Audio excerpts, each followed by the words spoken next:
Сегодня в Казахстане вспоминают жертв политических репрессий и массового голода 30-х годов прошлого века. Этот день памяти и скорби был учрежден указом президента в 1997 году, а закон о реабилитации жертв массовых политических репрессий был принят в Казахстане в 1993 году. В 20 веке народ Казахстана пережил такие трагедии, как Голодомор и депортацию народов. Несмотря на то, что Голодомор в Казахстане до сих пор официально считают частью общесоюзного голода, охватившего в этот период весь СССР, в связи с политической насильственной коллективизацией, казахский народ пострадал от голода, как никакой другой. От голода и связанных с ним эпидемий казахи потеряли 2 миллиона 400 тысяч человек, это 49% от общей численности казахов в те годы. Многие казахские семьи были вынуждены бежать в Китай, Иран, Турцию и Афганистан, чтобы просто выжить.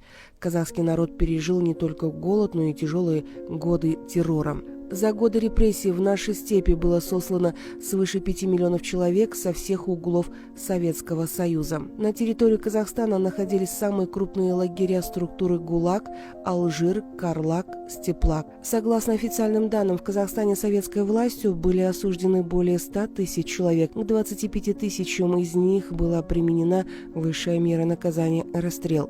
В числе невинно осужденных и репрессированных были такие видные государственные и политические деятели, как Алихан Бөкейхан, Ахмет Байтурсунұлы, Мыржақ Абдуллатұлы, Турар Рыскулов, Мағжан Жұмабаев, Сәкен Сейфуллин, Ильяс Жансүгіров, Бейімбет Майлин, Санжар Асфендияров и многие другие. Казахстанцы должны помнить свою историю. Важно понимать, что такие события не должны повториться, а память о жертвах политических репрессий и голода должны жить в веках.